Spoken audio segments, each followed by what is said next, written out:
Bom, e ainda vamos falar do frio que deve chegar amanhã, né? Mais uma vez a temperatura deve cair aqui em Araçatuba, chegando aos 12 graus.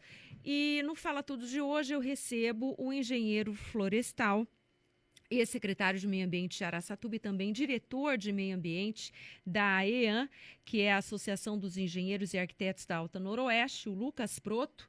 E o Lucas está aqui para conversar com a gente a respeito de uma mudança na legislação a respeito da emissão de gases poluentes. Ele vai explicar tudo direitinho aqui para a gente. Vou pedir para ele explicar bem didaticamente, porque é um tema difícil, é um tema que a maioria não domina, mas isso, obviamente, tem impacto na minha, na sua, na vida de todo mundo e também na vida das empresas e dos municípios em geral. É isso mesmo, Lucas. Boa noite para você. Há quanto tempo? Vamos falar tudo? Isso mesmo, Alessandra. Boa noite. É um prazer estar aqui, um prazer estar contigo, com todos os ouvintes. E vamos junto, vamos falar tudo. Então, vamos lá. O que mudou? Essa mudança passou a valer no dia 5 de junho, que é o Dia Mundial do Meio Ambiente. Exatamente. Já é algo emblemático, né? É uma mudança para proteger o meio ambiente, Lucas? Isso mesmo. Na verdade, é uma mudança que vem ocorrendo há muito tempo, tá? Paulatinamente? Paulatinamente, no mundo, assim, na medida do possível, às vezes com pouca vontade, às vezes com muita vontade. Isso vem ocorrer, inclusive iniciou-se no Brasil, em 92, né? Na Cúpula da Terra, que a gente fala, que ocorreu no Rio de Janeiro, em 1992. Ali, praticamente todos os países do mundo se comprometeram em melhorar as atividades econômicas para que elas tivessem menos impactos definitivamente, né? Então foi um começo. Logo em 97, no protocolo de Kyoto, eles estabelecem um mecanismo de relacionamento com essas questões do carbono, das emissões e aquelas atividades que retiram o carbono do ar também. Então, por exemplo, nós estamos falando aqui atividades que tiram o carbono do ar, né? Ô, Lucas, você falou isso existe? Existe. O reflorestamento é uma atividade que tira o carbono do ar, tá? O que a gente mais tem aqui no Brasil, referente a essa questão de crédito de carbono, que vem sendo falado, principalmente aqui no Brasil oriental, por assim dizer, né? É referente aos créditos de carbono gerado nas usinas de captação solar, nas usinas elétricas de captação solar, que elas também têm o seu mecanismo de geração de créditos de carbono, né? O que é isso, na verdade? Na verdade, elas têm tem dois caminhos para gerar o crédito de carbono. Ou você gera o crédito de carbono por reduzir as suas emissões, é o caso de uma usina de energia. Então ela pode gerar energia com determinadas emissões, se ela gera com menos, ela tem a capacidade de gerar créditos de carbono desse excedente que ela não soltou, tá? Que ela não emitiu. A mesma coisa acontece, por exemplo, com o RED e RED+. Quem conhece crédito de carbono sabe o que eu estou falando. Na verdade, é a geração de crédito de carbono pelo desmatamento evitado. Tá? Então, primeiramente, é importante saber que pela legislação você pode desmatar até determinado % do seu lote, dependendo do bioma. E o que é o crédito de carbono? Então, o crédito de carbono, na verdade, ele é um título mobiliário transferível que garante que a atividade que você tem de sequestro, de retirada do crédito de carbono do carbono do ar, ou de evitar a emissão do carbono do ar, um crédito de carbono computa-se 1 tonelada de carbono retirado do ar. E isso vira dinheiro? E isso vira dinheiro. O crédito de carbono, no começo valia $1, um crédito, foi se evoluindo. Hoje no Brasil comercializa-se a 12, a 14 dólares. Na Europa pode chegar aí a 70 euros, 80 libras, dependendo da época do ano. E para medir essa quantidade de crédito tem que ter um técnico, tem que ter uma perícia. Na verdade, são os inventários de emissões. Tá? Então toda a indústria, o município, eu fazia inventário de emissões no município, quando estava como secretário municipal na época. Fiz todos os anos, reportei a um órgão da ONU que recebe esses reportes, tá? Dos inventários.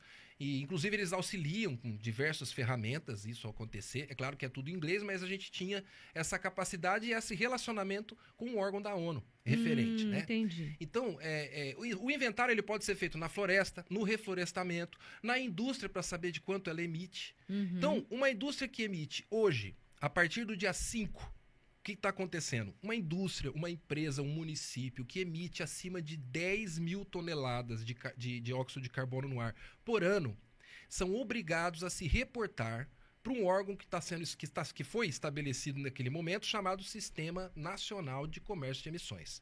Tá? A partir de 25 mil toneladas de carbono emitida por ano, esse órgão, esse ente público ou privado, ele tem que não apenas reportar as suas emissões, mas como fornecer dados do seu programa de descarbonização da sua atividade, para que ela fique aí nessa faixa de 10 a 25 mil.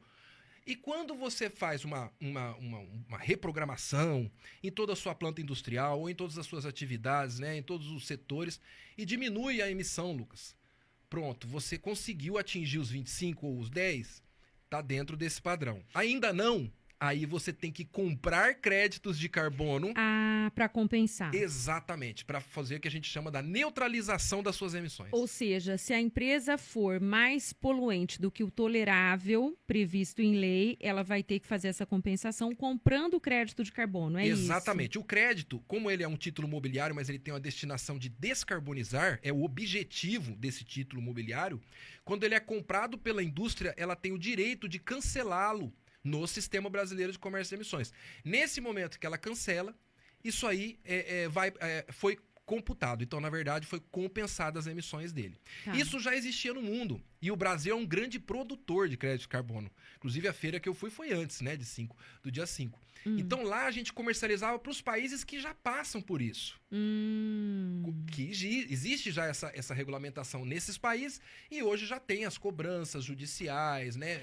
Agora, me explica uma coisa. Quem mede, por exemplo, você falou, uma empresa que gera mais do que 10 mil toneladas de dióxido de carbono na atmosfera, enquanto... Por exemplo, né, eu, como CEO da Carbon 7 Engenharia e Consultoria e CSO da Caixa Carbon, nós estabelecemos esse tipo de trabalho. Tá? Inclusive, o nosso trabalho é uma mensura, né? Então a gente faz aí toda a diagramação do seu processo, da sua planta industrial, e ali a gente faz um estudo pormenorizado de todas as emissões, tá?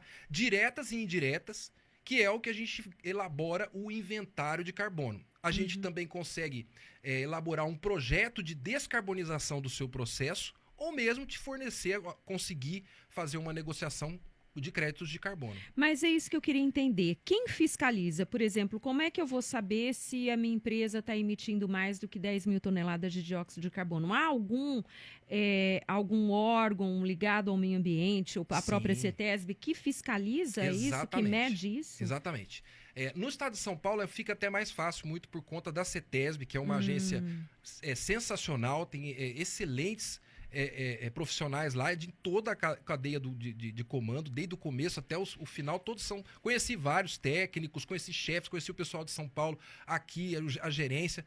São todos profissionais extremamente capacitados. E a metodologia da CETESB é uma das mais rigorosas do mundo. A Agência Ambiental Paulista, ela está inclusive no ranking aí de 3º a 5º lugar das agências ambientais mais rigorosas do mundo.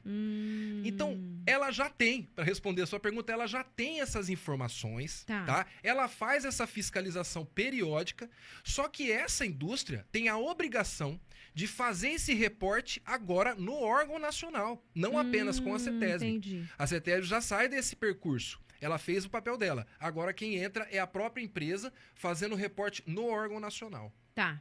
E aí, então, ela tem que informar como se fosse uma declaração. A gente faz a declaração do imposto de renda, a declaração de empresa. Ela vai ter que fazer uma declaração, é isso? A partir de 10 mil toneladas ano até 25 mil toneladas ano é o reporte. Tá. É o que você falou, apenas uma declaração. Então vai a gente comunicar, tem um inventário, olha, comunicado. Estou emitindo aqui. Isso para o Ministério do Meio Ambiente ou para algum órgão? Ele está ligado. O órgão é o Sistema Nacional de Comércio de Emissões. Esse é um órgão, tá? Que é ligado ao meio ambiente. Ele é ligado ao Ministério do Meio Ambiente e vai ter as suas agências, tá? Nesse caminho de regulamentação, tá? Tem diversas agências que vão operar nesse sentido, não só nacional. Aí provavelmente vem aí para as agências estaduais as suas obrigações e depois municipais. Foi o que ocorreu em todos os países em que um sistema de comércio de emissões foi implantado. Esse é o caminho. Tá. E aí, se ela ultrapassar essa quantidade, ela vai ter que comprar os créditos. Exatamente. Tá, entendi. É isso mesmo. E onde é que ela compra? Então, hoje já tem aí, por exemplo, no Brasil tem Uma bolsa de carbono, que a gente fala, na verdade é uma bolsa de comercialização internacional de ativos ambientais, tá?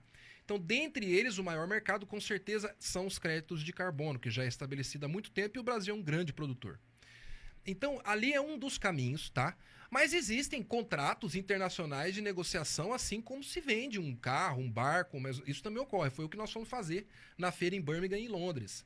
Tá? Nós fomos negociar com um contrato internacional, através de um escritório nacional, com um escritório internacional de advocacia, que faz esse trabalho aí. Hoje vai se tornar mais fácil, porque a partir da bolsa, por exemplo, essa B4, que é a bolsa, inclusive, a gente tem uma parceria com eles vão trazer uma abertura para que a população possa fazer isso também.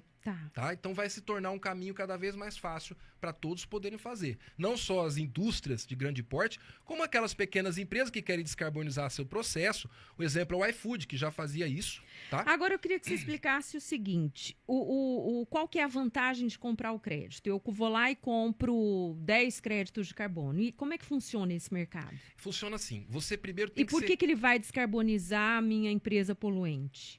Ele vai descarbonizar porque alguém deixou de poluir. Tá? Entendi. Então, assim, eu deixei de desmatar, Lucas, que é uma das formas de mais gerar crédito de carbono por área, por assim dizer, que é o desmatamento evitado. E você estimula mais e mais gente... Não, tem um número finito. A produzir um crédito de carbono. Isso mesmo. Então, você tem que produzir, tem um tempo limitado, tem determinado maneiro que você, às vezes, precisa fazer para aumentar a captura de crédito de carbono. E, em determinado momento, esse projeto acaba. Tá? Porque já gerou a quantidade de crédito de carbono que tinha que gerar, já cumpriu sua função. Vai fazer outro? Faz novos estudos e análises técnicas em loco, vai seus engenheiros florestais no meio da floresta, vê como está o comportamento da floresta, análises de imagens hiperespectrais de satélite, tudo isso envolvido para poder ver se enquadra na metodologia de lançar novamente um projeto de captura de crédito. Tá. Ô Lucas, deixa eu só fazer um comentário, que tem uns engraçadinhos aqui falando, o Lucas está aí porque a secretária saiu. A gente não está discutindo Araçatuba, gente. Não estamos discutindo a Secretaria de Meio Ambiente e Sustentabilidade de Araçatuba. Aliás, a nossa entrevista estava marcada, né, Lucas? Por meio da assessoria da AIAN, desde a semana passada. Terça-feira, se eu não me engano. Terça-feira, deixa eu só ver aqui certinho. Só para os engraçadinhos pararem de ficar procurando pelo em ovo, tá bom? A gente está conversando aqui porque essa entrevista está marcada desde a semana passada, por meio da assessoria de imprensa da AIAN, justamente como uma pauta relacionada ao Dia Mundial do Meio Ambiente, e calhou... Que foi a semana passada. Que foi a semana passada. E que veio justamente com a mudança na lei. Então, não vem fazer graça, não, falar que é questão política ou que a gente está fazendo lobby para isso ou para aquilo, porque não estamos fazendo nada disso, não, tá? A gente está aqui conversando sobre uma questão muito séria, que não envolve a política local, certo, Lucas? Exatamente, é uma política nacional e principalmente internacional e global. É importante falar, Alessandra, porque os grandes industriais, as atividades que têm essas emissões, atividades de transporte, atividades que alteram o solo, atividades principalmente nesse sentido. Os municípios, por exemplo, que têm lixões, não têm aterro sanitário como o do município de Araçatuba, que é bem controlado, que eles queimam o metano que sai pelos gases, pelo dreno de gases, né?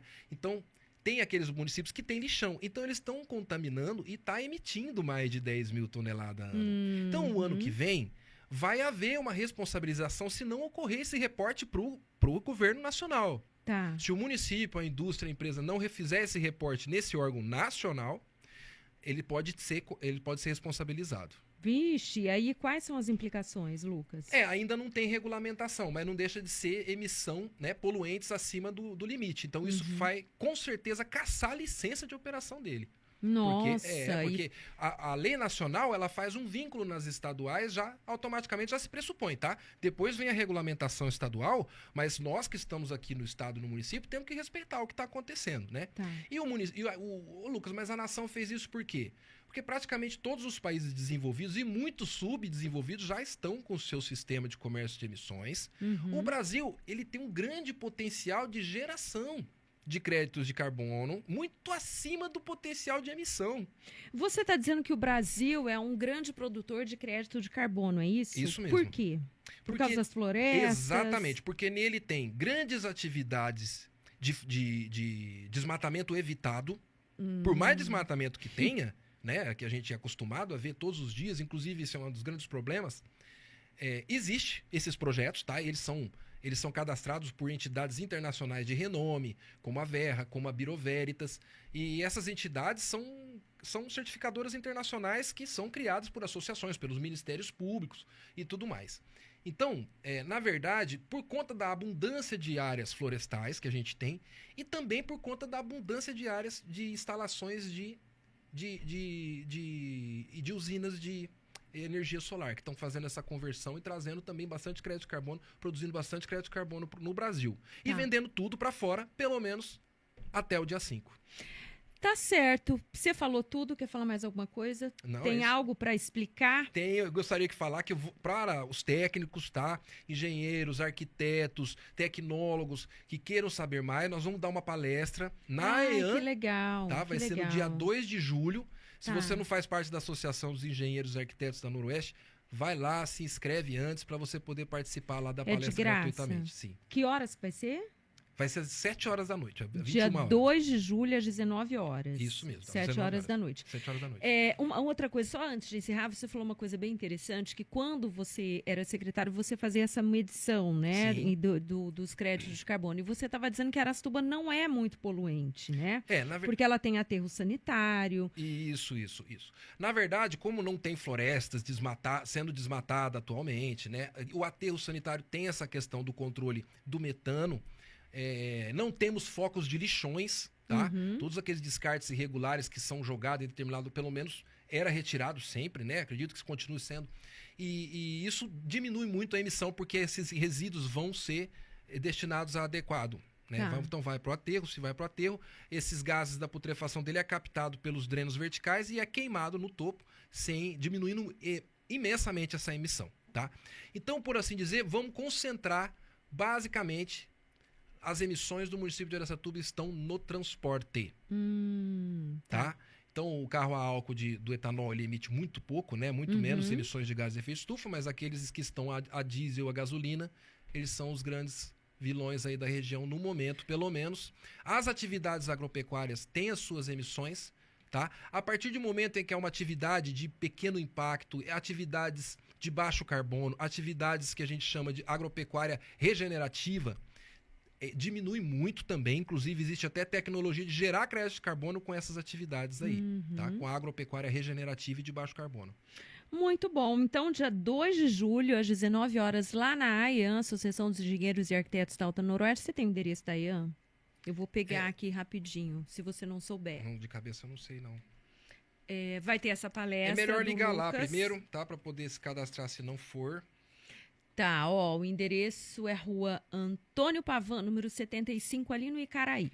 Isso. E o telefone 3621-3252. Muito bem, Ana Paula Sabe dando boa noite aqui pra gente. O Eduardo Gomes Xavier pedindo para mandar um abração pra galera da SOSP, já tá mandado. A Solange Rossi também.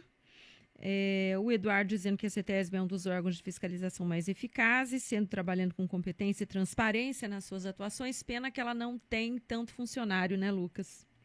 Na verdade, a fiscalização é outro setor, viu? A CETESB ela é um órgão licenciador. As pessoas até confundem um pouco isso. Mas tem a fiscalização do Estado também, fiscalização ambiental, a qual a polícia faz parte, mas não é só ela não, tem os fiscais ambientais do Estado também. Muito bem. Lucas, muito obrigada pela entrevista. Quando tiver mais assuntos relacionados ao meio ambiente, pode vir, porque o Lucas é uma pessoa que tem formação, ele é engenheiro florestal, tem uma ampla experiência nessa área, né, Lucas? E é muito bom falar com quem sabe. Eu que agradeço muito a oportunidade e um abraço, Alessandra, para vocês e até a próxima. Até a próxima.